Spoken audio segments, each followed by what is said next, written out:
seen or read in the newspapers that? Yes, thank you so much for joining us on Sly Media TV. My name is Sylvester Tapfumane. Today I've got a man of God in the studio who is going to tell us about his background, his ministry, and where he's coming from and where he's going to. I continue to urge you to like our page and share every broadcast that we bring you here on Sly Media TV. Let me take this opportunity to invite Apostle Dunamis to come to the podium. Apostle Magadiko. Dofara makadienyo. Hawa tinosimba tofara kukuona ine makorokote goreja. Aiwa tese tinotenda Mwari vatitendera kuti tapinda. Handitika. Iri zita ere kuti Apostle Dunamis rakauya sei?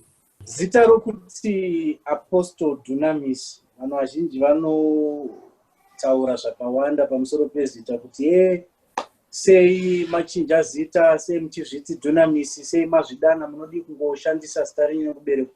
Ndofunga Jesu achibhabhatidza vanhu ane vanhu vaitoti akabhabhatidza obva atoti hauchanzi Pauro andi hauchanzi Sauro wakunzi Pauro anditika vanhu vachichinjwa mazita. Saka chinhu chandinotenda pazita iri harina kutanga riri zita ndichishandisa ini riri zita. Ndiri munhu anotenda muzvinhu zvesimba kana kuti ndiri munhu anotenda muzvinhu zvepawa. Saka ndoda kudzosera kumashure. Ndofunga 2010 ndichiri kugoromonzi nandine yakatanga iri healing school. Yakatanga iri wekuti ndaingobatsira vanhu ndichinamatira vanhu vachiuya pamba. Vanhu vakatanga kuuya vari ma11 zamani ndakuzona kuti vanhu vari kuuya nekuwanda kwavo dai taita zvaityisa kuti uti ndaita kaministry kana kuti ndiite kachechi because handichiri mudiki panguva iyoyo. Saka ndakati ngati nditange kari kachikoro kekungobatsira vanhu, handinongodzidzisa vanhu, ndonamatira vanhu voona matestimony handiti. Saka takabva ndaiti Dunamis Healing School. Saka yakatanga iri Dunamis Healing School. Inini ndiri munhu akabvira kudhara ndichitenda muzvinhu zvesimba kana kuti ndichitenda kuti Mwari haangovi Mwari bedzi, ane zvimwe zvaanogona kana kuti ane rimwe simba. Zamara ndazonzwisisa kuti no, regai nditi Dunamis handitika. Ndofunga Dunamis zvinongoreva simba handiti. Saka ndo pandakabva ndatanga kuita Dunamis Healing School. Kudzamara ndafamba ndofunga ruoko rwaMwari ruchionekwa, vanhu vachipora. Ndofunga vanoziva zvekugoromonzi kwaRusike vanozviziva. Madhezi yavo vanhu vaitonditi hana ndichiri mudiki but vanhu vaitonditi ane mushonga akaromba handitika. Ndo madhezi amwe andaifamba nekatawe. Vanhu vazhinji vakapedzera vakutotya vachiti mukatawe imomo ndo mune mushonga wake, muchi ndo mune mushonga wake handitika. But zvisiri izvo kana kuti maonero evanhu namatauriro evanhu. Saka ndakatanga ndofunga 2010 ndo pandakatanga kumashure kundaingoitwa hangu zvekubatsira vanhu. But 2010 ndo pandakatanga, ndo pakazoti 2015 ndo pandakazotanga ministry handiti. Ndakutangira kuwadzana, ndatanga kuwadzana, handina kutanga ndichizviti Apostle Dunamis but ndaitonzi Apostle Muchena kana kuti Pastor Muchena madhezi acho okutanga. Ndichibva ndafamba tichishumira. Ndofunga kuwadzana ndokwakatanga kubuda nyaya dzedzi dzaibuda muH congregation vatsika vanhu handiti. Ndofunga ndo madhezi andakatanga yawo ndichiri kukwadzana handitika. Ndini ndofunga ndakabuda panyaya yekunzi pastor vatsika vanhu, yakabuda paH Metro nepaZBC vaabuse vanhu. Inini ndinoti ndanga ndisinga abuse vanhu, ndaidemonstrate power because ndanga ndaticha nhau yaAdamu yokuti Mwari vakaita kuti Adamu avate hope vakabvisa rumbabvu rwake handiti. Saka ndakademonstrata ndichiticha. Saka ndiri munhu akabvira kudhara ndiine nzara yepower kana kuti nzara yokuti simba raMwari rirati. Ndofunga vanoziva inini ndo zvavanoziva nazvo kana kuti vanoziva zvatinotenda. Ndotenda kuti kune simba handiti. Saka ndo madhezi andakatanga. Zamara ndazoenda kuchiredzi because pakabva pazoitawo zvima-attacks nemamen of God madhezi acho vachindirwisa. Ini ndandichiri mudiki handiti. Ndo pandakazomuvha ndichibva ndazoenda kuchiredzi. Ndaenda kuchiredzi ndo patakatanga kuita mastika anga kanzi Dunamis handiti. Saka ndo pandakaona kuti vamwe vanhu vanga kutondibenza kuti Dunamis, inini ndisingazviti Dunamis madays acho. But hapana pandaipedza kana sermon ndisina kutaura nawo yeDunamis kana kuti nawo yePaul. Saka ndo pakazobva zita rekuti Dunamis, ndo pandakatanga kushandisa zita rokuti Dunamis. Ya, ndofunga ndo mawiro akazoita Dunamis. Because ndiri munhu anonyanya kufarira zvinhu zvine power zvokuti ndine nzara yokuti Mwari ane zvimwe zvaanogona. Ane rimwe simba risati raonekwa zvatiri kuona. But kune rimwe simba risati raonekwa ndozvo zvandotenda izvozvo. Saka ndo pakabva zita rokuti Dunamis kana kuti Apostle Dunamis. Aiwa, tinotenda. Ngatidzokere zvekare pamakanga muchiri kuGurumonzi imimi. Mati imimi ndo pamakatanga kuungaidza vanhu minana ichioneka. Izvozvo zvakatanga sei kuti muzonzwa kuti indokwanisa kana kuti kunamatira vanhu, indokwanisa Mwari ari kutaura neni ari kuti zvakati zvakatanga rini izvozvo? Ndofunga inini ndakakura ndiri munhu aingoda hake kunamata, ndichiendawo kuchechi handitya nevabereko pano nepapapo. Ndiri munhu aifarira zvakanyanya baba chiweshe. Saka ndaitora masemoni anenge aparidza kare kanditi ndichitora masemoni aya chizoti pandinenge ndangowanoka mukana, kwete kuti ndaiparidza madays acho, no, mandingotorowo pandaizowaноka mukana ndo pandaiparidza. Saka zvakatanga ndofunga kwanga kuine interd yaitwa kwaRusike handiti yemayouth. Ndo pandakatanga kuchiendawo first day randakatanga ndakatongonzwo munokwanisa kutaura, ndaitonyara but ndakataura vanhu vakashamisika zvinhu vaindipa maprofesa handiti vachitaura kuti pane chamwari chiri pauri. Inini ndanga ndisingazvitende chinhu chandaishuwa kungoita mabhizinesi muupenyu ndazopedza chikoro. Saka pane zvakazoitika ndofunga 2010 chakazoita kuti titange Dunamis healing school handiti. Zvakaitika kuti ndaiita project yehuku handiti, ndasandambotanga kunamata ndaita project yehuku. Saka pakauya nyuchi dzichibva dzapinda muzumbo rehuku handiti, dzapinda muzumbo rehuku dzibva dzatanga kuruma huku dzanzane 3 weeks dzatanga kuruma huku. Saka ndakadenzwa nzi huku dzenyu dzaita se dzapindirwa nenyuchi. Saka pfungwa dzangu hameno tichitakaetika ndakangoti hadzizi nyuchi handiti. Ndakasokopinda muzumbu rehuku. Ndapinda muzumbu rehuku ndaiudza nyuchi kuti because manga muri muroom, manga musiri muzumbu chairo, manga muri tori mumba muroom because zanzi chiri diki yanga iri nguva yechando. Ndaiudza nyuchi kuti budai nepamapindano. Moza nyuchi dzaibuda nepa window so. Ndese nyaya ndikutaura ndofunga kuti Rusika unozviziva. Nyuchi dzakabuda nepa window kusvikira musisina nyuchi. Ndikatora mvura yainwiwa nehuku ndikati ngairaswe nyuchi pandaisa imwe. Ndikaifuridza mvura iyo, hapana kana huku yakakanganisika handiti. Ndofunga vanhu ndopo vakatanga kutaura kuti ane mishonga, anoita zvemishonga. Vanhu vakatanga kutaura zvakawanda pamusoro pangu, ndasandatanga namatwara. Pabva pazoitika munhu akarumwa nechinhu chaasina kuona vachitonongora nzungu handiti, ihama yangu chaiyo yepadhuze, ndofunga unoziva nyaya anoiziva. Saka munhu arumwa akatakurwa kuendeswa kuchipatara chepadhuze, pakiriniki yepadhuze nengoro asingatofamba. Achisvika neikoko bhodhi yanga yazvimba, maziso azvimba, kufemera kuzvezvekuti munhu asina pawa haachagona kana kumuvha. Saka ndazoudzwa kuti ningirikini varumwa but havana kuona chinhu chavarumwa, but vatendeswa kuchipatara. Chavarumwa choda kuvauraya, vakanonokerwa vanofa. Saka vakaenda kukiriniki. Vaimoziva kuti makiriniki ekumusha kare madays kuchina nambuya vepachipatara vaiona situation yemunhu kuti tikatoti munhu ngaende kuHarare kupedza nguva haana kwaanosvika handiti. Saka vaikuti ngaachienda kumba unorara handiti. Vanenge vatozviona vanhu vechikuru kuti munhu uyu akuita sei akuenda. Saka inini ndakabva ndati ndikuda kuenda kukiriniki. Ndiri murodhi kuenda kukiriniki ndo pandakanzi wapesana nengoro vatodzoserwa kumba, vanzi vanozoendwa navo makuseni, havasi kugona kana kumuvha. Saka ndakabva ndangotenda ndichienda kumba kwavo. Ndichisvika mumba mamakazara mukicheni handiti, mumba makazara ndo pandakasvika ndandikatobata katauro kandaifamba nako. Ndaingofamba nekatauro kanga siri katauro kekuti ndege mushonga, kanga ari kekungoti ndaifamba nekatauro. Saka ndasvika ipapo vanhu vanga vakagara, mamunhu vechikuru kochi chaitika tete vaita sei vanhu kwakutanga kutaura vadaiso handiti munozva kuti munongotsanangurwa semunhu asina basa. Ndopandakati ndokumbira kusvika pavari ndivanamatire vangonivhura chandinopfugama ndati ndipe kapu yemvura ndichandapiwa kapu yemvura. Zvinhu zvandiri kutaura izvi haizi ngano, zvinhu zvakaitika zvine munhu ari kufamba nhasi.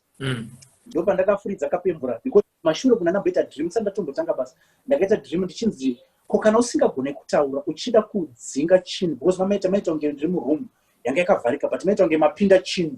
Saka ndainzi kana uchida kudzinga chinhu ichi usisagone kutaura unoita sei. Ndati handizivi ndoita sei zvikanzi furidza. Saka ndakabva ndafuridza chinhu chichiva chabuda chichimhanya chichiratidza kuti pane zvaitika pachiri. Saka ndofunga vanoziva kana kuti vazhinji vanouya panapa kuzobatsirwa vanoziva kuti ndinoblowa ndikablowa pane zvinoitika. Handiti zvakabva padream yandakatanga iyoyo. Saka ndakabva ndapiwa mvura ndikabva ndaifuridza 3 times. Ndaifuridza 3 times ndikati vamuise vanga vasinga vakarara vari flat. Ndikati vasimudzei muvamuise. Munoziva kuti mvura yaienda mukanwa mavo imwe ichirasika. Ndikati ngava handiti vanga vachiita chakati ndoda kuti ndibve panapa vari kuita izvo. Hazvina kutora 30 minutes kuti vagare kuti vasimuke. Ndikati handiti vanga vachifamba ndikanzi vanga vachifamba. Ndina maini vangu vanga vatoripo. Ndoda kuti vatendereke kitchen imba dzedze kumusha dzeraundi vaibva vabuda. Ndikati ngavatendereke vakatanga kufamba. Saka kubva day iroro vanhu vese ndopavakatanga kuuya kumba zvezvokuuya kuzobatsirwa. Handiti ndopakatanga vanhu kuuya kumba vachibatsirwa vachita sei. Ndopandakazoona kuti hamuna mukana wekuti ndive netime yekuti ndichiticha vanhu. Handiti ndichizonamatira vanhu. Ndopandakazotanga Dunamis Healing School because handada kutanga iri Dunamis. Ndakatanga ichinzi ndaiti inzi handichanyatsorememba inenge yanzi Ebenezer. Handiti saka handichadazochinja ndikati no inini ndotenda musimba inonzi Dunamis Healing School. Ndopandakatanga Dunamis Healing School. Saka zvokuunganidza vanhu ndopazvakatangirawo mbijana ipapo 2015 ndopandakazotanga ministry ndopandakazotanga church kukuwadzana. Ndofunga ndizvo ameno kana paine ipapo makamutiri kugoromonzi kwaRusike maive nemakore mangani Apostle Dunamis?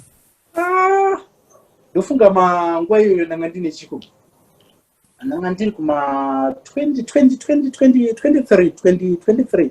Alright. Yeah, because 23. Alright. Kuna 2010. Kunze kweminana yatetei nenyuchi izvo zvakaitika muri kugoromonzi asi Mwari vari kufamba nemi makuwadzana. Pane zvimwe zvinoshamisa here zvamunorangarira zvakaitwa naMwari vachiratidza simba ravo muri kunenge kuwadzana? Ndiri kukuwadzana. Ndofunga ndiri kukuwadzana. Inini ndiri munhu ndosandati ndiri munhu anotenda musimba. Handiti ndinopushwa nezvinhu zvisasa. Ndinoda kuti Mwari ngavaite zvinhu kana kuti ngavazvirati. Handiti ndozvandoda kuti kana zvainzi vaita chakati ngavaite chakati. Saka ndiri kukuwadzana. Ndofunga ndopandataura nyaya yekuti ndakaita iyo miracle yekuti vanhu varare. Handiti because ndaiticha about power. Vanhu vaiva handiti kukotsira chaiko zvitofenda munhu achirohwa mambama asingamanzwi. Ndofunga vanhu vanotoziva nyaya iyi vanotoiziva because yakatobuda nemaH Metro nepanews. Handiti vanhu vairohwa mambama vasingamuki. Munhu ari muchechi kwete vana vadiki kwete zvokuti munhu abika kana kuti anoti uya kuchechi tiite chakati. No, inini handitendi kuti ndinobika simba raMwari. Mwari ngavazviratidze kana vari wakatidana ngavazviratidze. Saka ndofunga ndopakatanga kuitika nyaya incho yandazoita imwe yemaruva ari poison serious. Ndofunga asingaiti maruva anouraya maflowers aya anotengeswa aya.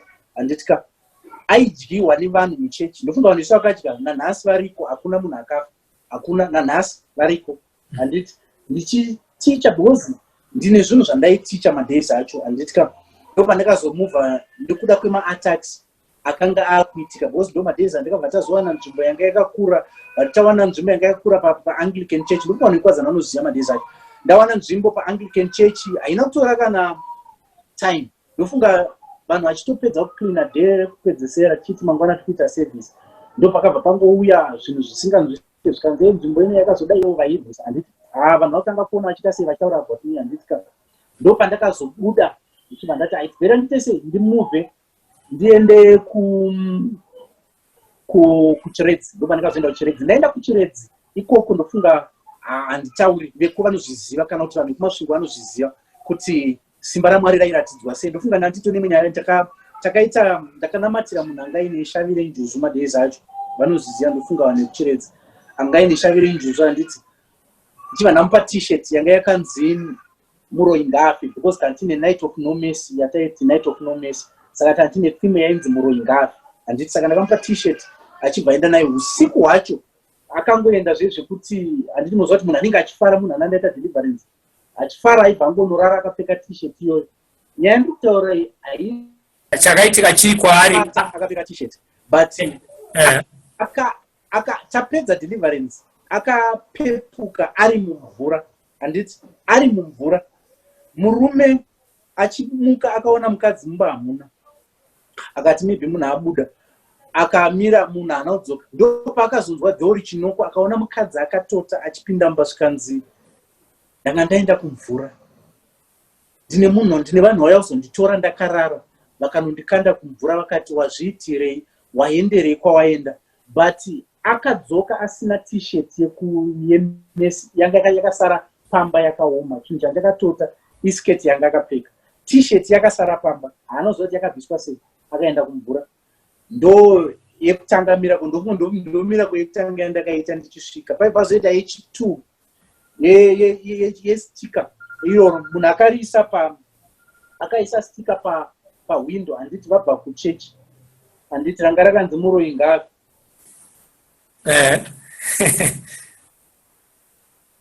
Mukadzi wacho akamuka rima achipepuka akaona mukadzi achidzoka laiti sikanzi kochii. Murume wacho munhu wanga ari mwana andaitofamba naye madhezi andakatanga kusvikeko kakasiro kutenda ibvatanga kutofamba nesu. Saka mukadzi wacho kwakutanga kudzova akamira pakona handiti. Murume ndo pakuti wanga wajaira kubuda manje nokuda kwestika uchaita sei hauchabuda. Because madhezi acho tanga takatarisana neNight of No Mercy. Vanhu vazhinji veTriangle neChiredzi nemasvingo vanozviziva. Saka ndo zvimwe zvezvinhu zvakaitwa handiti. Pozoita zvimwewo zvekuti migoti yaibvariswa madhoo vaiwana iri mumagadheni yabva pamadhoo handitika. Ndofunga ndo zvimwe zvezvinhu zvaiitika ndisingataure zvakuitika iko zvino ndiri muno muHarare kana kuti tichibatsira vanhu kana panguva yatiri kubatsira vanhu. Aiwa, tinotenda zvikuru kwazvo. Tiri kuitira kuti nesu tatanga kukuzivai tinatsonzwisisa kuti ndiani watiri kutaura naye uye akadanwa riini, tiri kubva kupi, tiri kuenda kupi.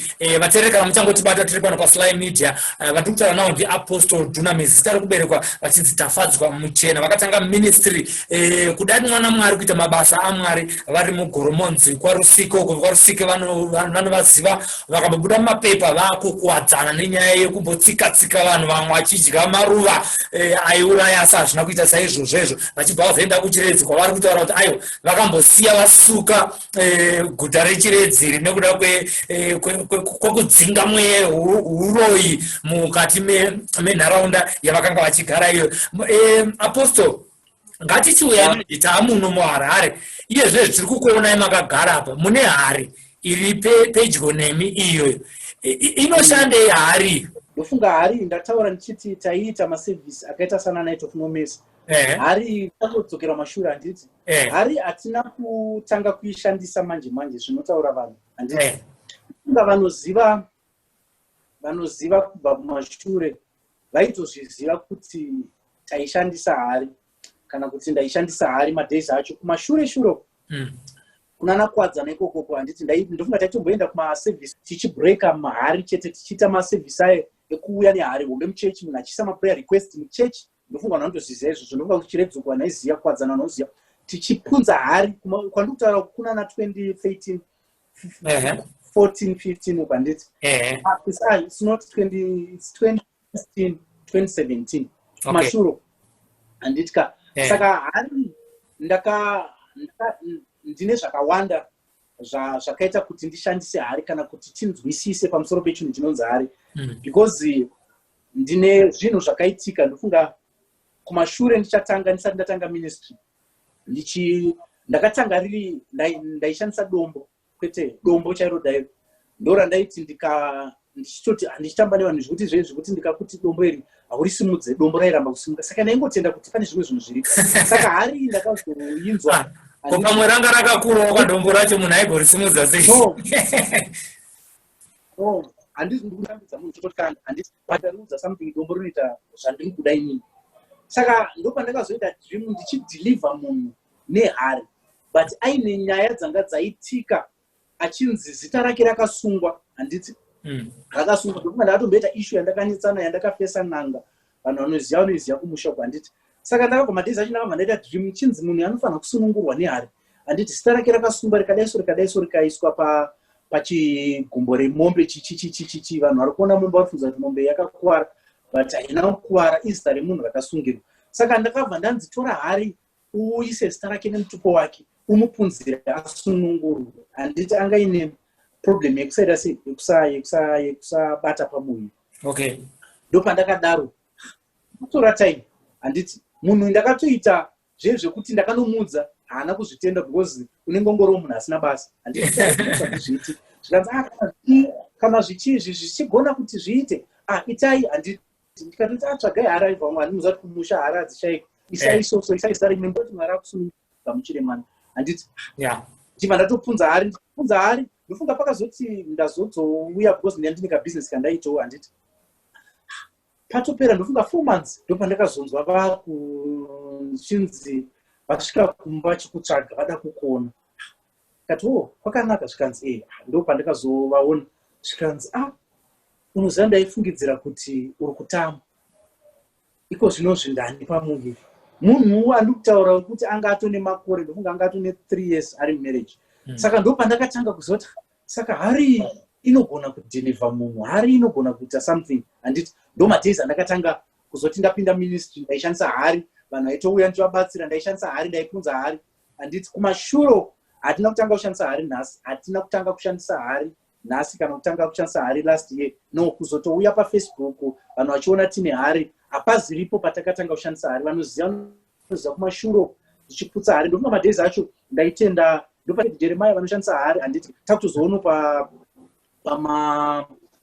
pamadhishi handiti takutozoteerwa kuti houkutonezvokudai ndopatakatanga kuzoshandiswa hari takutoti ndobaba vedu madhezi acho yawo handiti zamara tazoendawo kunigeria chichichichi handiti but hari ndakatanga kuishandisa kumashuro padeliverance ende mashandisiro ndakatanga kuita ndanga ndatoipiwa ndomadhezi atakatanga kushandisa hari saka chinhu chandinoshandisa for deliverance kwete pamunhu wese wese zvinoenderana nenyaya kuti nyaya yekuda kubrekerwa hari here kana kuti kungoturikwa ruoko mwari utenda kana kuti ndiri munhu uye anotenda kuti mwari kana vati shandisa ivhu kana mwari akati shandisa madota wedha vanhu vari kuti chi isusu tichati hapana mushonga ndimwari vataura hatina problem nekuti vanhu vati chi kana ndikatonzwa kuti shandisa shizha iroro handiti ndozvandinotenda handiti saka tiri vanhu vanotenda kuti kana jesu achisvipira mate pasi ari jesu isusu totadza nei kungoitawo zvinhu zvekuti simba ramwari rioneka handiti ende ndofunga ndogara ndichitaura ndichiti vanhu pavanoona hari isusu vanhu vatema tikaona hari chinhu chinopinda pfungwa dzedu chivanhu hari inogona kutoiumba izvezvi mukatanga kutoitengesa muchiita mari isingaiti muchitengesera vanhu kusouth africa muchitengesera varungu kusouth africa haina kana hoyi idhaga rangotorwa kumusha but pane simba riripo kuti wakaipa kana aikwidibira destiny yemunhu isusu tinogona kuibreaka kunoku kuti munhu asunungurwe saka hari haina kuipa but mashandisiro ataiita ndo anozoita kuti aipe munhu akaishandisawo zviri evil inoita zviri evil munhu akaishandisa kuti idhilivhe munhu inodhilivha munhu saka ndozvozvanoti tishandise hari Alright, ndikadzokera ndikudzorerei kumashure. Munoziva kuchishona kunonzi chakachenjedza ndo chakatanga. Chatakatanga kuona isusu kare ndechekuti munhu waiti ukaendawo kun'anga ukanonzi une zviri pauri zvoda kurasirirwa wainzera unorasirira pamharadzano dzenzira uchinopwanyawo futi hari ipapo zvichienderana nezvemushonga. Saka tingati zvasiyanei nezvamuri kuita imi nezvinoita n'anga? Satani haana kungotanga ari Satani. Haana kungotanga ari Satani. Aitozivawo kana kuti anoziva zvinoitwa mumambo hwaMwari handitika, ende anoziva zvinhu zvinoshanda kuupenyu hwevanhu handiti. Ndosaka zvainzi ukaita dambudziko unotora hari woenda naye pamharadzano onopunzira handitika, achapfuura. Ndomborangarira kwaimboita imwe ishu yemunhu angaita mamota zvichinzi ukaisa pakoini, ukanorasa koini iroro pamharadzano, munhu akanhonga mari iyoyo atakurana nemamota handitika. Zvinhu zviri kuitwa mukingdom yewakaipa newakaipa handitika, but iri hari yatorwa mumba. Zvazosiyana ndezvekuti semuhari iyoyo tiri kuiudza zvatiri kuda isusu kuburikidza nezvakaiswa naMwari matiri. Iwe hari kana mapinda zita remunhu anoyera soko murehwa kana kuti anoyera hatisana soko macho mhiko dzese tichiputsa hari iyi, mhiko idzodzo ngadzifumuke. Saka hari patiri kuibreka, mhiko dziri kufumuka handitika, mhepo dzaitera ropa remunhu dziri kubva dzafumuka, but chatashandisa isimba raMwari wamasimba ose handiti. Hatina kuenda pamharadzano tichitenda kuzvinhu zvisiri kana kuti tichitenda kusimba raSatani, taenda tichishandisa simba raMwari. Saka chasiyanisa zvakafanana nemadhiramu keyboard yemuchechi inogona kutambiswa mashavi, midzimu ikabuda, vanhu vakasvikirwa nekeyboard handiti. But chayashanda ichocho hazvirevi kuti ndo basa rayo. Inogona kushandiswa namunyaradzi munoda wafa akanetsa akaita mbiri nekeyboard handiti. Tinogona kuishandisa muchechi, simba raMwari rikadzika rikabatsira vanhu. Saka chinhu ichi chiri hari haina kuipa, chiita zvakaipa hazvireve kuti ndo zviri correct. Endizvo vanhu ngavazvirwise. Tinoda kusvika kwaSatani achibwire mvura, hazvireve kuti hatichamwa mvura nekuti Satani akaimwa nezuro, kana kuti hatichashandisi mvura, kana kuti n'anga ndo dzaishandisa mvura. Isu takunamata hatichatoshandisi mvura yaane dhimoni. Handidi kukunyeperai, hari imwe cheteyo ukaenda kumusha. Ndivazhinji muchiri kumaholiday kana kuti utori kuholiday, unoziva here kuti muhari munogona kubikwa nyama, kana kuti muhari munogona kuswera maiswa zondo, rikapakurwa zondo rabva muhari ukanakirwa zvokuti unoshaudza kuti rabikwa sei handiti. Semuhari iyoyo, but hatina pfungwa dzekuti tikaiona iri pamoto toti ambuya vanoroya, kana kuti amai vakuroya sei vakubikira muhari handiti. But kana yabatwa nemunhu waMwari, ndo patinoona uroyi, ndo patinoona kurombeswa, ndo patinoona usatanisti, ndo patinoona zvikwambo zvakatorwa kuti hamishonga haizi nhau yemushonga, but inhau yokuti kana Mwari vataura kuti tibate hari, ngatishandisei hari handiti. Saka mubvunzo wenyu wamati vanhu vaitora hari vachinopunzira pamharadzano, zvavaitoita izvozvo zvitori correct kukingdom yavo, because vane zvavaitanga vatopira kuti vaende pamharadzano. Vaisaenda nesimba raMwari pamharadzano, but iwo katoenda nezita raJesu kuti Mwari kana paine akanokora tsoka rangu ndii ngazvishayiwe simba, ndichinozvigeza ngarishayiwe simba. Ivhiro rinogona kukudhilivha, washandisa musimba raMwari.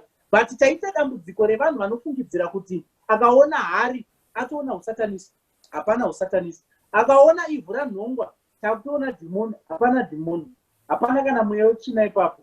Chinogona kutoitika ndechekuti Satani anokuparidzira kuti hari iyi ine mweya wetsvina, ndeye kukingdom of darkness, kuti usaishandise kuti usawane deliverance. Saka izvozvo ndo zvaparadza vanhu. Shoko raMwari rinoti vanhu vangu vaparara nokushayiwa zivo. Haizi zivo yekuda Bhaibheri chete kana kuti zivo yezviri muBhaibheri, but zivo yezvinhu zvatinogona kuita kuti Mwari wokudenga atisunungure, zivo yezvinhu zvatinogona kushandisa kuti simba raMwari rioneke handiti.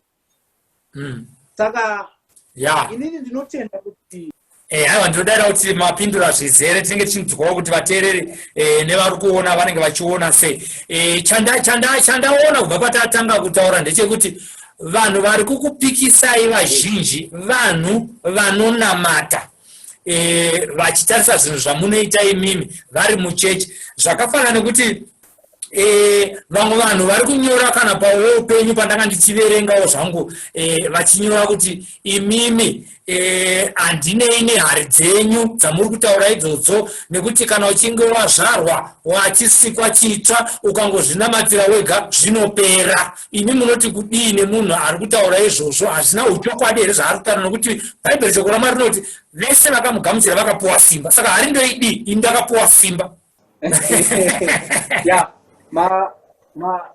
mabvunza mubvunzo wakanaka. Handiti ndaimboono ndakamboona kuti makoments akadaro handiti kana achiti takasunungurwa neropa raJesu zvese nebasa rei. Ya, regai nditaure chinhu ichi handiti. Munomboziva here kuti panonzi vanhu vangu vaparara nokushayiwa zivo. Papato ndipo ndakambotaura zvinhu izvi. Ndichiti munhu akanzi azvarwa patsva agamuchira Jesu chachisikwa chitsva. Handiti ka kobva kwatoita vaimba vanotemba kuti zvakare zvapfuura. Handiti? Yeah. Munomboziva here kuti zuva rakaitwa crusade mukagamuchira Jesu kana kuti pamakaenda kuchechi ukagamuchira Jesu.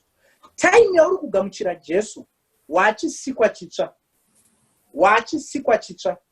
But body iyi zvese zvayanga ichiita after 15 minutes dzadarika inogona kuzviita zvichiri kutoitika.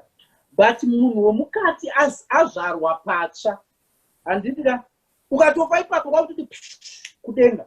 Ipapo uchipedza kugamuchira Jesu ukatongofa wega wanga wakaita dzimwe nyaya nebody. Handitira but chazvarwa patsva munhu womukati. Saka ukatongofa ipapo munhu yeye akutoenda sei? Wakutoenda straight kudenga, hausisina kunze kuenda kugena. Handiti ichi chekunze ichi chiri kusara chakadaro nemabasa acho achiripo. But chinofanira kubatsirwa nemunhu azvarwa patsva ari mukati. Kushumira kuti chamwari 12 o'clock dzawaimuka uchiba hauchafaniri kumuka uchiba wazvarwa patsva. Handiti kana dzawaimuka uchiroya. Kana dzawaimuka uchiroya. Spirit yekutoroya iri kufanira kubva nekuti wagamuchira Jesu. But ipapo ndo ari kuzodzoka futi nyaya yedu. Wakupura nemuromo wako kuti but zvigoramba zviripo kusvikira wadzidzisa nokuzivisa muviri uyu. Saka iyi body ndo yatiri kuadresa ati munoziva here kuti ndogara ndichitaura ndichiti iye munhu ari kutaura kuti zvakare zvapfuura kana kuti zvese zvisina basa tazvisikwa zvitsva. Handiti ukamuona pari achiri kutukwa achiri kurohwa, handitika munyama uchiri kumutera, mamhepo ekumusha achiri kumutera, wapedza kugamuchira Jesu zvikwereti zvinenge zvakakumirira. Usafunga kuti wagamuchira wanzi nebhaibheri wachisikwa chitsva hauna kuchinja phone number, hauna kuchinja address. Saka munhu wechikwereti ari kuziva haumbopanga kuti chamwari ndachisikwa chitsva. Anouya okunokera kuti chamwari ndiri kuda mari yeya. Handitika wedha nezuro manheru wakabatwa musoro uchidzi ukaudzwa nemunhu wamwari kunzi zvakare zvapfuura wachisikwa chitsva, uchibva ipapo uchifamba soneko uchibva kuti ndakurara. But hatina kuzoudzwa kunzi iyi bhodhi kana ine zvayaso muzvivi yaregerwa naJesu mukutadza, but nyaya dzimwe dzawanga inadzo zvichiri kukontina kusvikira wazvigadzirisa vanhu vozoona kuti chokwadi akazvarwa patsva akatendeuka namararamiro ari kuita munhu. Saka dhimoni nemweya ari kuombererwa kumusha uku haisi kuzouya kuzonetsana nemunhu akatendeuka uyu. Iwewo unoitwa rombe kunze, but mweya wakagamuchira Jesu, mweya usina chivi naJesu. Ugoitwa rombe, ugorohwa nemurume, ugoshushwa, ugobuda mamerejizi uchipinda, ugobuda uchipinda. Chiri kutomentwa naSatani ibhodhi, kwete mweya wakagamuchira Jesu. Unenge utori holy, usina chivi, but wakaipa ane access yokupinda pabhodhi. Ameno kana ndichikudaira handiti. Ndakatera vanhu vaita dambudziko rokufungidzira kuti tagamuchira Jesu, kuti Jesu mwanakomana waMwari kunge aporesa munhu. Munhu ndopaazoona kuti chokwadi handifaniri kugara panapa, ndofanira kunona Mwari, ndofanira kuteera murume uyu. Murume aine madhimoni aigara kumakuva haana kutanga kunzi gamuchira Jesu. Pakatanga kudzingwa madhimoni anga ari paari. Madhimoni adzingwa ndopaanganzwa kuti no, kumba hakudzokereke, rega nditoteera murume kuti unobata shaya ugobata uchitazozoita kumana nezuro ndakaenda kunobhabhatidzwa ndikanyudzwa musoro nemusoro ndikapfeka gemenzi ndikadai. Hauna kana chausina kuita, hauna fasting yausina kuita, hauna gomora usina kuita. Dai munoporesa vanorwara, endai munosunungura vakasungwa. Saka vakasungwa haizi nawo yokusungwa pamweya bedzi, napanyama haizi nawo yokuporeswa pamweya bedzi, but napanyama. Saka munhu ngaanzwisise kuti kune zvinhu zvinogona kuitwa nemunhu akagadzwa naMwari, kwete nokuzvipfugamira iwe wega. izvozvo zvaurayisa vanhu vakawanda vakabata bhaibheri, zvakonzera kuti munhu ari kubva mugomo anzwa nokuchema, anzwa nokutsanya, asvike kumba munhu akamugarira padhoa achiti shamwari handisi kubva panapa kusvikira wandipa mari yangu kana kuti kusvikira wagadzirisa chakati. Hazvina basa kuti wanga uine 40 days uchitsanya, wanga uchiadresa zvinhu kuti zviitike, but pane zvinhu zvinofanira kuadreswa nemunhu waMwari kana kuti nemunhu akagadzwa kuti zviitike. Ndosaka shoko raMwari richiti gadzai nhari riri kuti igoyambira vanhu. Saka taita dambudziko rekuti inini ndikanzwisisawo zvandanzwisisa mubhaibheri, ndinogona kutoya ndoudza vanhu kuti muri kupedzerwa nguva, muri kudyirwa mari, zvinamatire zvikunakire. Mudikanwa, usanyeperwe. Apedza kukunamatira sei achizodeclare ropa raJesu rakusunungura pamuchinjikwa. Munhu ari kutotaura izvozvo mubvunze achiti takasunungurwa neropa raJesu. Zvekupedzerwa nguva kana zvekudyirwa mari, zuva ratakamugamuchira tachisikwa. Ndakatora munhu achiti munhu waMwari amuzive shoko, takasikwa patsva zuva ratakamugamuchira, takapuwa simba zvamuchataura zvanditi. Harizi rese simba rakangopuwa kumunhu wese wese, ende izvozvo zvizikamwe. Kune munhu wekuti ndosandati isusu ndikakuudzai uya panapa ndikana itaura nemi ndichikuudza munhu anouya panapa achibatsirwa hazvinoti hazive Mwari kana kuti anamata, anotonamata. Ende vanhu vazhinji vatinotoona munhu wekuti anenge ane 40 years ari muchechi ari faithful, but asina kana mukomana, asina kana kuroorwa kana kuitiswa, but achienda kuchechi achirova madziro achichema ma-all-night prayer, makoma achienda every andoudza this week ndakaenda kugomo ndikanonamata, this week ndakaenda kugomo. Hazvireve kuti vanhu vane problem yekunzi nguva yaMwari isati yakwana. Mudikanwa, kana wakunzwa ane 40 years hapana zvati zvaitika. Handireve kuti munhu ane 40 years haroorwi, unoroorwa 45 50 tutonamatira vamwe. Last time watakapedzera kunamatira anga ane 45 handiti akatowana miracle yake last year, handiti hazvinoti hawa. But vanhu vane dambudziko rokuti vakaona uri mudambudziko iro muri kuchechi vanokudza kuti God this time is the best. God is time nguva yaMwari ikakwana, nguva yaMwari ikakwana usatye. Unochembera ugovigwa uchinzi nguva yaMwari, ende zuva rekufa hapana anosimuka achiti takagumudza nezuro kuti nguva yaMwari ikakwana, munogarawo zvakanaka kana kuti munoroorwa, handitika. Saka taita dambudziko revanhu vanotinyaradza isusu tiri matambudziko vasingakwanisi kutipa solution. Saka muri kureverapo sokuti aya mashoko enyaradzo asina solution yekunzi aiwa God's time is the best time, God's time is the perfect time.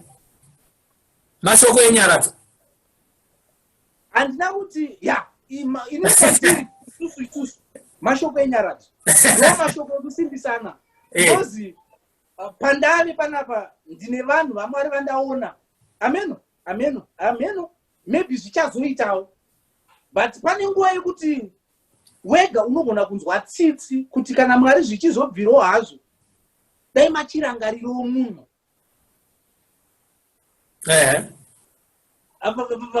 kwabviwa kwakure, handiti. But aine faith uchitomudza shamwari dambudziko rako iri ukauya ndikakunamatira handie rinopera, anoudza kuti handina nguva iyoyo handinamatirwe nini.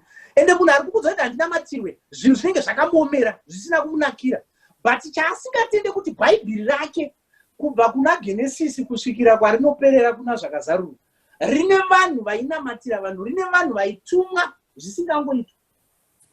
Vana vevaisgogara chitaura chitucho, vana veIsraeri havana kuenda kuIjipita, ndokunga mukaiverenga pavanotanga kuenda hakuna kungoendwa zvokupenga kana naJosefa.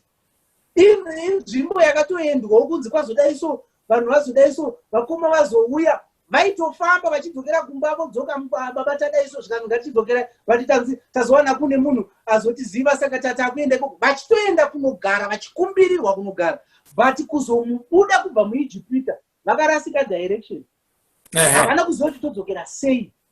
Kusvikira Mwari atozoti zvakutoda Mozisi murewa, iye aziva kuti bridge rekwamurewa toyambuka sei, but kuti ayambuke kune mweya yatosunga munhu achitofudza mumba ichimongedzera kuti kumaraini kwedu uko ndokumusha kwedu, but paanopinda musituation haakwanisi kudzokera kumusha kwake kusvikira kwatumwa Mozisi. Saka izvozvo whether hauzvigamuchire, whether munhu waMwari ari kutaura kuti imbavha azoshereketa azodai azowanikwa azodai zvinogona kusashanda nokutaura kwako, but ukatenda chakaiswa naMwari maari zvinogona kuchinja upenyu hwako. Andidira saka idzi mharidzo dzekusimbisana idzi hadzina kuipa, vanhu ngavaramba vachisimbisana. But chandinoziva ndechekuti unosara wakagara uchiita kunge ndiwe Mwari wacho. Ko ndiwe Mwari? Ndiwe Jesu? Ko kana asingagoneka ngaangotaura kuti izvi handizvigoni, izvi handizvikwanisi, kana toregedza kumunamata. But kana achiti ndinozvigona ngaachizviita, kwete kuti munoziva here kuti unoita nyaya iri kukoti ugoti God this time is yes. Ukabuda izvezvi mpinde nhasi 22 years wozobuda, zvichafadzei kana kuzonzi akangoti achidzoka achibva angorwara ibva but angagamuchira Jesu. Whether ari panhamo akati afa akanaka, hauna kuenjoya zvakafirwa naJesu pano pasi. Saka tine zvinhu zvatiri kufanira kuenjoya sevana vaMwari tichiri pano, nokuti nyika akaipa kune vana. Saka tisu tinofanira kuenjoya. Hanzi muchaenda munyika inoyera uchi nomukaka kudenga. Ende ndogara ndichitaura vanhu vavo kuti saka iwo kana wanga uchinzwa kuti zvimwe zvese izvi hazvina basa, wadii kungoti dhera wamugamuchira ubva watoda kumana hapana anogona kundiuraya here panapa ndife because ndakuenda kudenga, handiti muchinhu chandakagarira. But uchibva ipapo unotofuna kubasa kuti ko kubasa kwangu kunoita here, kuziva kuti ndine zvinhuwo zvandinofanira kubhenefita kana ndaakunamata, ndine zvinhu zvandinofanira. Hazvina kunaka kuti munhu agare ari oga. Saka munhu ngaanzwisise kuti uvepo hwaMwari hunofanira kuonekwa. Unogona kuva uri holy but ngemunhu wemukati, but wekunze achirara ari kuchipinga, uchikambairiswa, uchitaswa, iwe uchitonamata, uchitaura nematanzi, kusinoziva kuti dhimoni rikasarikasta rinoramba richindinetsa. Mweya wemaspiritual husband unogona kundinetsa utori mutende, handiti utori mutende kuchechi, uchiziva kuti Mwari tauya kumusangano. Munhu anotorara achinetswa nemaspiritual husband pachechi pane vanhu vaMwari. Saka chiri kunetswa ibhodhi kusvikira waziva kuti bhodhi ndofanira kuigadzirisa kuti inake. Namavanga ake takaporeswa. Chaiporeswa chii? Ngachichiadreswa kuti chichipera mumuviri, munhu asaramba achirwara, tione kunaka. Amen. Inini hangu, inini nematendero angu, inini hati kuti God this time is the best. Because ndaona vanhu ararama life iyoyo ende tikatoenda panhamo dzavo tikatovachierera vachinzi zvichaita vakafa zvisina kuita. Maybe zviri kuita kudenga. Ipapa yekudenga tinozitaura musi. Ndiri kuona kuti yekunzi ndabira munhu. Apostle regani kubatai muromo ipapa. Imimi mabvira kare chinhu chamuringotaura muri kuti mukafamba moti marriage, mukafamba moti unenge une munyama, ndo zvinhu chete here zvamunokwanisa kunge muchiita imimi neministry yenyu? Ndo power ramakapuwa here kuti anointing yenyu imimi iri munyaya dzemarriage chete, nezvekuti munhu aitwa munyama afa asina chinhu nokuda kwekuti akatsingwa nehama dzake nemadzitete kana nevamwe vanhu? Ndo chete zvamunokwanisa kubatsira here Apostle Dunamis? Hatibatsiri nyaya dzemamarriages chete. Hatibatsiri nyaya dzemamarriages chete. Tine nyaya dzakawanda dzatinobatsira. Tinotombotorwa, ndofunga last week tanditori kumasvingo kune imwe family handiti, tinotombotorwa tichienda kudzimba dzevanhu kana kuti kumafamilies evanhu pane nyaya dzavainadzo as a family kana kuti semusha handiti. Tinoita nyaya dzakawanda dzakawandisa, nyaya dzeurombwa dzakawandisa. Isusu tinotenda kuti dambudziko rese rine munhu, Mwari wedu kana kuti zviri matiri zvakaiswa naMwari matiri zvinogona kupedza dambudziko iroro. Saka haizi nawo yokuti tinoita nyaya dzevanhu vane munyama chete. Tine imwe nyaya takaita ndofunga muna October handiti, yeumwe munhu wechikadzi handiti, akanga apinda first marriage yake, akapinda marriage, ana kugara 2 months marriage. Ndofunga 2 months idzodzo akazozvipedza murume asisipo handitika, atororwa, atobvisirwa mari. Akauya natete vacho namai vacho, auya kwakutogarawo pasofa handitika. Munhu yeye auya, tamuprofita, tapedza, takumunamatira, dhimoni richibva ramanifesta. Dhimoni ramanifesta, imba yese yakatadza kugarikika handitika. Munhu achimanifesta zvinhu zvaitika, because andambopedza kutaura nhau yematambudziko, because akapinda marriage yekutanga, marriage yanga yairi 2 yanga yakutoparara. Saka dhimoni ramanifesta zvinhu zvatanga tamboprofita zvakatanga kuitika, imba haina kugarikika, imba yese ikatanga kunhuhwa handitika munhu wechidzimai angaine problem yokuburitsa mweya, handiti kusvikira dhimoni rataura kuti mai vake vaine nhumbu vakauya kumba kwangu vachindiona ndichirwara, vakandiona mai vacho vakanoona yazvimesera, handitika mai vacho vaine nhumbu yemwana ye kwakusema kusvikira pakurutsa vachiona zvinhu izvozvo, ivo vanga vaenda kunoona chembere. Saka zvinonzi chembere yakabva yataura chituko kuti nemwana wauchabereka acharutswa, achasemwa, handiti. Saka uyu munhu uyu azomanifesta kwakutanga kubvunza mai munozviziva here zvikanzi zvakaitika kudhara, because mwana musikana uyu angatonendofunga anga ne 26 years. Saka zvinhu zvakaitika kudhara andozvirangarira zvinhu zvakangoitikawo zvekuti munhu ane nhumbu anogona, but mbuya vakazotaura chituko pamusoro pemwana ari mudumbu, handitika. Saka takunova deliverance takatobatidza mafeni kuti mhepo pamwe inake, ndo raiva dambudziko raitizirwa nevarume mumba. Zvezvekuti munhu anga kusagarikika naye zvaitika panguva yeusiku, hamugarikike, hamurarike mumba. Iye akarape aitaura kuti handizive kuti zvinoita sei, zvinogwirikana zvabuda zvega, handitika. Riri dambudziko iroro, but tionai kuti dambudziko iri haaziri akazviita. Ndimai vakatoitawo zvavakaita, semunhu ane nhumbu anogona kurutsa, but warutsa pachembere neutsinye, ichibva yataura kesi ikati nemwana wako achasemwa, acharutswa, kusvikira atakura kesi ari mudumbu achizvarwa, mhepo iyo ikatanga kumunetsa, munhu chimunamatira muno. Saka haizi situation yokuti toda kugadzirisa marriage. Marriage iyo inenge ine mhepo yapinda kuseri kwemarriage, iri kutadzisa kuti mari isabatwe. Vamwe vanhu vanoroorana, dhera waroora ndo dhera unodzingwa basa. Saka kune mweya usingade kuti ugare nemukadzi, but usingatendere kuti mari ibatwe. Saka patiri kugadzirisa marriage tiri kugadzirisa zviri kunetsa muvanhu. Saka ndo paunoona kuti matambudziko ane vanhu haizi marriage yauyisa munhu, wanga usingatoziva kuti chiri kuita kuvengwa, because ratangotaura ndosaka achivengwa, ndosaka achiita sei, ndosaka achiita akasvika pamba penodzisapia. Uri mweya wakataurwa nechembere. Shoko rinotaura richiti madzibaba akadya mazambiringo anovava, asi hwatsira hwoenda kuvana. Saka zvakatadzwa nemadzibaba zvaakunetsa isusu. Saka hatibatsiri nyaya yemarriage kana kuti nyaya yezvituko kana kuti nyaya yemacases chete, tinobatsira zvakawanda. Area yainga munhu inogona kuzomupuraisa kuti ndisingazive kuti ndokubva dambudziko, vatabatsira over the phone, tichimuudza zvinhu zviri kuitika zvaanga asingazive, zvisina basa pamwe. Iye angofonera nhau yemarriage, tomuudza kuti no, haizi nhau yemarriage, pakazodai pakadai, zuva rawakaroorwa pakazodai pakadai, pane nyaya yakaitika, uye pane nyaya yakaitika, ndo panobva nyaya. Saka haizi nyaya yemarriage, tine zvinhu zvakawanda. Ende chituko, dai maimboziva kuti kesi ikaiswa pamunhu, dzimwe dzakaparwa nemadzibaba edu, munhu ari kuUK uku, munhu ari kuSouth Africa, ari kuvengwa nemunhu pabasa, ari kuvengwa achitandaniswa, achipomerwa nyaya nokuda kwezvinhu zvakaitwa nevanhu, handitika. Izvozvo zvinogona kuti munhu avengwe. Kungoita munhu kuti akamira paanogamuchirwa. Ndaiseka ndine zuva ndichiona Anzani Freeman akapfeka chikadibura, isusu tochiti chikadibura kana kuti jini rakachekwa, handitika maninzisi.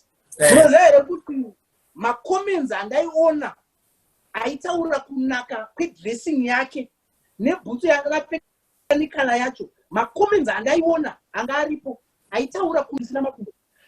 Same jini iroro ukaripiwa kana kuti same dressing, tikangokumbira kuti Freeman tokumbira dressing yako, toda kupfekedza nyingi, agari pasame position yawakagara, oposta papage pake.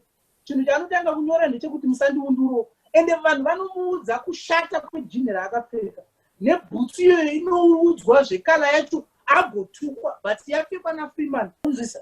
Saka matambudziko ari kusangana nevanhu ari kuitwa munyika yomweya, handitika. Saka haizi nhau yokuti tiri kubatsira nhau yemakesi kana kuti vanhu vane zvitukwa nemunyama chete, tiri kubatsira munhu ane dambudziko rese. Ndiko takaenda kumasvingo, takanoenda nepadanga remombe, mombe dzaifa. Saka zvinhu izvozvo zvinhu zvinogona kubatsira munhu. Saka munyama unogona kutera munhu unotadza zvangu nemunyama, but uchifunga kuti handofunga mhino zvinongoitika, kungovengwa. No, pane zvinenge zvakaitwa muupenyu hwako, dambudziko rauri kuchema naro rinogona riine munhu akarikonzeresa kana kuti nemunhu wakaita naye nyaya akataura ikesi pamusoro pako, ndo kesi iri kutera ropa rako, ndo zvinhu zviri kutera upenyu hwako. Kana ndadayira zvakanaka ipapo ndiri kukunzwai zvimwe zvinji tinenge tichizvinzwawo nevateereri kutiwo ivo vari kunzwa sei uye tichitarisa makomenti anenge vachitaura. Chandinoda kuziva tichipeta nyaya yedu nekuda kwenguva nemabhatiri edu angangopera sezvo tiri kuita meeting yedu tiri pazoom meeting. Nyaya yandoda kubvunza ndinoda kudzokera zvekare kune vatendi, nekuti ndaona ndo vanhu vazhinji vanenge vari kukanda makomenti nokuti vanenge vachiposta nemavhesi. Imi munotaura zvokuti vanhu vanofanira kunge vachinamatirwa. Ko kana munhu wachona iye atendeuka agamuchira Jesu uye aakunzi akurarama mandiri mukuru, zvichireva kuti anofanira kunge achikundawo zvimwe zvinhu. Ko even after that anenge abhabhatidzwa, sei makesis aya asingabve agamuchira Jesu uyewo zvekare obva atobhabhatidzwa achinyekwa mvura kufa nekumuka kwaJesu, asoramba achiita 10 years asina kuwana mabenefits ake akazvarwa ainawo muupenyu hwake, afa asina kunakirwa pane zvamambotaura zviya, asina kutapirirwa negood living and loving yakanzi nevamwe GLL. Munhu paagamuchira Jesu handiti tinobva tanzi, handiti tinoti ari mandiri mukuru kupinda ari munyika, handitika ari mandiri mukuru kupinda ari munyika, handiti zviva ndofanira kukunda zvichireva kuti ari munyika umu tinofanira kuita sei kumukunda. Munoziva here kuti patiri kufamba kana kuti patiri kurarama, so kumaita kuti tabhabhatidzwa, munhu anyikwa abuda anyika kana twanyikwa katatu kana twangonyikwa kufanira kumuka, handitika obuda imomo zvinhu zvoita kunge zviri kungoramba zvichioma. Ndo pandiri kuti munhu waMwari munhu akazvarwa patsva wachisikwa chitsva ende amauri mukuru kupinda ari munyika, ane simba rokutokunda madhimoni kana waziva mashandisiro aunoita mukati. Handitika kana waziva mashandisiro aunoita awe mukati mako, haisi nawe kungopupura nemuromo kuti ukapinda pane nyaya kuti inini nefaith yangu zvinoita kahwana kunyeba, unogona kuchitori giant wefaith but zvigokuomera. Handisi kureva kuti zvaifanira kuitika nhasi, because patinozvarwa tine zvinhu zvatakapfumbata. Isisa kuti kumusha kwedu kune munozaira unogona kubuda mvura, so uchibuda mvura uchizunza mvura, but uchibuda mvura unotonzi museyamwamuri sei. Zvinoreva kuti bhodhi iyi inewe kwayo. Ndosaka pamunoona kuti panofa munhu vechechi vane pavanogumira vachiti tinoda kuchema munhu wedu, handitika voina pavanogumira veukama kuti uyu munhu wedu, vane zvigora kana kuti inobva kwana moyo ndo yavari kuda, but uyu mukati uyu mufundisi haana basa kana bhodhi ikatemwa nyorai, because haiziyo iri kuzoenda kudenga, haina chaichaita, haina chairi kucontributa. Kana veukama vakati ngaapita musungirira achivigwa ngatimusungirire jira reredhi, hazvimutadzisi kupinda muumambo hwaMwari kana mweya wake akagamuchira denga. Ibhodhi chete inongonoora iri kwe, ndosaka ichinzi nyama yakabva kuvhu inodzokera kuvhu. Saka bhodhi haina basa, but chabhabhatidzwa vanhu ngavasakanganisika. Ndosaka ndati dhera makabhabhatidzwa hazvireve kuti kana waiba uchagona kuba, kana kuziva kuti ndovhura windo uchagona kuvhura windo. Unovhura windo newaya vanhu vakuvhunduka kuti warivhura sei, iwo wati pabona again. Hamusati mamboita here situation pachechi yokuti munhu panogona kuvharwa kana makii emota, mota handiti moto ibva yanoka madhobwabwa, panonzi denga ininga anovhura iye ari mutende chaitokutadzana mudhara achikuziva bhodhi ichiri kumudza kuti makii unovhura ndo unovhura. Saka bhodhi yonge inotomendwa nemweya inotera madzinza, ndo bhodhi yekuti munhu akwira ndege. Izvezvi munhu ari kukwira ndege achienda kuUK but ari kutomendwa ari kuUK. Dhimoni harina basa nepassport, harina basa nevisa, harina basa necovid test, rinokutera uri ikoko, handitika. Saka zvinhu zviri kuitwa munyika yemweya zvinotomenda bhodhi abona again.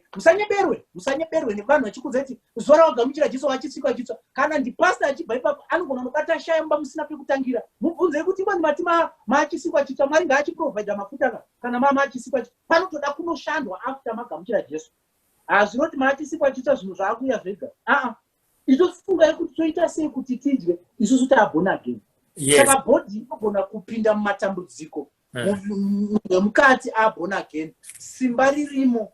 Saka pane zvinhu zvekuti zvikabatsiridzwa nokunamata kwako nokugamuchira kwako kwawakaita Jesu, dambudziko rako rinopera, iwe waimbori wega, uchiritsanyira wega, uchirikwirira makomo wega. But ukauya kumunhu waMwari akakuturika ruoko kana kuti akakubatsira zvinhu zvako zvinofamba, nekuti pane akazodzerwa izvozvo, akatumirwa izvozvo, akadanirwa izvozvo. Because dai tisina kakuta zvaingo munhu nebhaibheri rake, munhu ngaazvinamatire, munhu munhu unoshamisika munhu varikudyira mari vakazoda. Haizi zvaunotoenda kubasa, munhu achimukira achienda kubasa, ndosemu zvatinotoita izvozvo. Ende ndofunga hapana munhu akambofona kwatiri tikati zvatakuprofita itobhadhara. Hatidaro izvi. Munhu anotofona tigomuprofita kana asingade kubhadhara. Zvinhu zvatamudza kuti taso kuti tikuitire chakati, ende hatitange nekubhadharisa munhu anoziva ndoziziva. Tinokuprofita tigokuudza zvese, hatibhadharise munhu kuprofita munhu. Unotoenda uri free, kana uchida kubatsirwa nezvinhu ndounozouya tokuudza zvatinoita. Muri kungoenda vanhu kumahospital, uri kunobhadhara whether munhu afa, matobva muchipedza kuita payment apo uchitopinda visiting hour ya2 unotobva uchinzi munhu afa, ndiani akataura kuti tidzosere mari? Hapana. Jesu akamutswa Lazaro akamutswa naJesu akafa wati. Saka pane zvinhu zvinogona kuuya mupfungwa dzevanhu kuzosunga vanhu kuti varambe vachitambura. Koita mari idzo dzinofunga kuti dziri kubatsira vanhu but dzichidestroya vanhu. Saka bhodhi ine vanogona kuiomberera, inotoda kuti isununguke, inotoda kuti iwane deliverance. Aiwa, ndinodaira kuti tiri kudzidza kare, ndo tiri kudzidzawo zvinhu zvakawanda kubva pane zvamuri kutaura. Zvino ane dambudziko arida kubatsirwa ari kwaari ikoko, anokuwanai sei tichipeta chirongwa chedu chino chanhasi nekuda kwenguva? Alright, pakanaka. Isusu ndofunga hatibatsiri vanhu vanouya kuma1-on-1 chete panapa. Nditika vanhu vari muno muZimbabwe kazhinji ndo vatinoti vanouya kuma1-on-1, togara nawo pasi, toprofita namunhu akagara pasi. But munhu asiri muno muZimbabwe tinomubatsira over the phone, tinomuudza zvokuita, tinotogona kutomudza kuti tsvaga olive oil, tsvaga mukaka, tora zai, ita chakati, ita so, tsvaga ivhu. Ari kwaari iko kana kubasa kuchinetsa, ita so. Kana munhu ane zvada anibva anotamba loto, ane zvada kuhwina, tinotomudza zvokuita ari kwaari ikoko. Saka tinobatsira munhu over the phone, whether uri kupi, whether uri kuUK, whether uri kuEngland, whether ameno kwauri, ameno nyika yauri, tinokubatsira. Kana wakaipa achigona kuroya munhu ari kuEngland, simba raMwari rinogona kudhilivha munhu ari kuEngland. Ende hatizi risu tinozviita, zvinoitwa nesimba raMwari. Handiti saka togona tokuudza zvekuita, nyaya yako ikapera. Saka kuda kubatsirwa vanotibata pafoni, vanofona, ndofunga nhamba dzefoni dzinotaura. Nditika vanotibata, vanotifonera. Foni dzacho ngaibvai matudza foni dzepa WhatsApp dzacho, vanhu vadzinzwa muchidzitaura imini. Alright. Saka vanoda kutibata, vanotibata. Handitika munofona, ukafona chaunongotaura chete izita rako, tikutaura nani, ndonzi Ningi. Zvimwe zvese osira isusu tinokuprofita. Kana uchida kuzotaura zvimwe ndionotaura, chako kudavira zvinhu zvatiri kukuprofita. Hautauri dambudziko rako, tisu tinokuudza dambudziko rako, tisu tinokuprofita. Handitika tinokuudza, vanotibata pa +263 779 271 123. Ndichadzokorodza 263 779 271 123. Munofona kana WhatsApp call kana kutumira mamessage. Tinokubatsirai. Vari muno vanouya for 1-on-1. Ndatenda hangu. Ku1-on-1 tinongosvika here kana kuti tinofanira kutanga taita appointment? Zvakamirawo sei? No, ma1-on-1 edu isusu tiri vanhu vai vanotenda kuti vanhu ngavangowanika neka private life kasingazika. Manditika saka hatidi munhu anongori kana asvika, whether waziva patinoitira ma1-on-1 hauri kana wasvika, unotofona obhuka. Handitika tokuudza time yokuuya nezuva rokuuya. Handiti hatidi kuti vanhu vasangane panapa kana kuti vanhu vagare pasi. Tinoda kuti munhu 1-1 achipinda obuda oenda mosara achisvika. Handiti ndo zvatinoita. Saka munhu anotofona obhuka, tomuudza zuva rokuuya nenguva yokuuya. Ndo zvatinoita izvozvo. Saka isusu tinotenda kuti kwatiri ritori gore resupernatural power. Handitika ende tinotenda kuti Mwari ngaazviratidze kuupenyu hwevanhu nesimba ravo risati rakamboonekwa. Saka isi tiri kunzwisisa kuti igore rekuratidzwa kwesimba raMwari risati rakamboonekwa. Area yeutano hwedu, kuti Mwari atichengete kuupenyu hwedu ende kuti munguva yakaoma munyika yatiri kurarama whether muri kurarama kunyika yakapfava but Mwari avhure madoors okuti urarame panguva iri kuchema vamwe zvinhu zvikunakire zvinhu zvikuendere whether mvura haisi kunaya kwevandinokurudzira vanhu zviri kuchema vapo panext door zvinogona kusachemedza iwewe Mwari ngaavhure madoors zvinhu zvikunakire saka Mwari wokutenga ndo zvatiri kutenda isusu kuti gore rinori ukatendawo Mwari unoona ruoko rwaMwari unoona simba raMwari. Tinotenda zvikuru kwazvo vateereri nevatariri tiri kutaura naApostle Dunamis vari kutaura kuti gore rino igore resupernatural power uye ma1-on-1 vanoita panhamba dziri pascreen idzodzidzi uyewo zvekare zita ravo rokuberekwa kune vanovaziva manonziwo mukoma tafadzwa muchena rinova zita ravakazochinja nokuda kweministry nokuda kwekudaidzwa kwavakaita naMwari. Toda kutendai rambai muchinyora zvamuri kuda kunzwisisa vanofarirawo vanhu vanovhunza kwete vanofembera kana kuti vanoshopera kuti aiwa muri kudai bvunza zvauri kuda kubvunza kuitira kuti ugobatsirwa ukaona usingakwanisa kuzvibvunza pane vazhinji aiwa enda kuinbox uyewo zvekare mataura nhamba dzerunhare ko pamasocial media apa munowanikawo papi? Vanhu ngavaende papage yakanzi Apostle Dunamis 1 papage yakanzi Apostle Dunamis 1 ndo panoona zvinhu papage yakanzi Prophetess Boatcutter ndo panoona zvinhu handauti bata vanotibata ipapo Mwari wokudenga avaitire zvakanaka. Aiwa tinotenda zvikuru kwazvo nenguva yamatipa tanga tati tinzwe sevanhu takaona vari pamafacebook wapa kuti tinzwe kuti munoshanda sei. Aiwa tinotenda asi ndanzwa kuti mune zvinhu zvakawanda zviri mamuri nekuda kwenguva hatigoni kuzvitaura zvese. Mwari akatiwanira nyasha munoona tadzoka zvekare kuti tizoita chimwe chikamu pano paSly Media kuti vanhu vakagamuchira Jesu nemuponesi wavo nevasati vaziva Jesu vagowanirwawo nyasha vafambe murugare vanakirwe nerifa ravo vachiri vapenyu. Tinotenda zvikuru. Thank you so much. We are closing this broadcast. Thank you so much, wonderful listeners. My name is Sylvester Tapumane. My apologies. My webcam wasn't working, so we were not able to see my face. I would like to apologize for that. But however, you are wonderful people. You can also listen to a radio without even watching the presenter or anybody who is being interviewed on radio. Would like to say for today, it's a TV platform, but however, you have not been able to see me. Continue to be good this year 2021 and remember to mask up, remember to wash your hands regularly, remember to keep social distance, remember not to go into congested buses, remember not to hike in congested cars. Even if motikari walisa achinetsa zviri nane umirire motikari isina kuzara kuti usazowana chirwere panguva yatiri ino. Ngatichengetedzei utano hwedu Mwari achitichengeta. Maita basa ndini wenyu Sylvester Tapumane pano.